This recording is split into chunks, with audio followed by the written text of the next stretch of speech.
Today, in this video, we are going to learn how we can look up a value in a table using both rows and columns. We can build a formula that does two-way lookup with the help of index and match functions. Since we will be talking about index and match function here, I have a question for you. Which of the following argument is not demanded by Excel's index function? And your options are lookup value, array, row number, or column number. Pause this video and try to answer in the comment box below, and I will provide you the right answer in the end of this video. So stay tuned.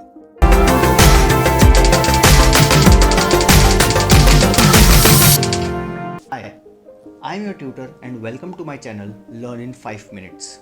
So let's start. We have a table here and our objective is to get the value where the row with the specified employee ID and the column with the specified column name intersects. Both our employee ID and column name are variable and our value should change when either of the input data is changed. First, let us use index function, and with the help of index function, we will get the desired value. After that, we will inject match function in it to make our formula dynamic. Equal to index open parenthesis. As array, we will select our entire table including headers. Row number of employee ID F7600 is 1, 2, 3 and 4. Column number of department is 1, 2 and 3. Close parenthesis. And we got the value as finance. I won't be explaining much about index function here. If you want to know more about this function, then I have a separate dedicated video on the same. I have provided the link of the same in the description box below and the I button above. Now, although we got the desired value, but this is still not dynamic.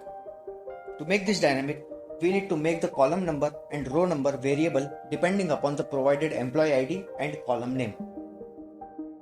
Now we will use match function in another cell to get the row number. Equal to match open parenthesis. Lookup value is F7600 in cell A2.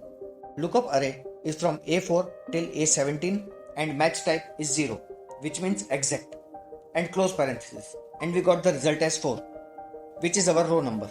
Even I won't be explaining much about match function here.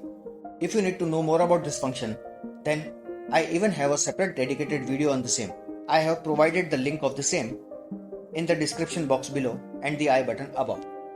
We will again do same to find column number in another cell, and this time our lookup value is department in cell B2 and lookup array is A4 till F4 and match type is 0, and we got our column number.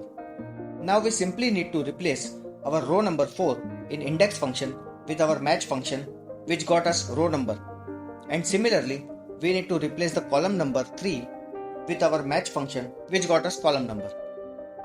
And we are done. Now our value changes whenever we change the employee ID or column header. I hope you got a hang on how to use the combination of index match function to fetch a value from table. Now let us jump to the question. Which of the following argument is not demanded by Excel's index function? And option B, array, is incorrect. The correct option is A, lookup value, is not demanded by index function. So that's all in this video. If you found this video useful, please like and share with your friends. And if you have not subscribed to this channel, do it right now and press the bell icon besides the subscribe button so that you don't miss on any new videos that I upload. Thanks for watching.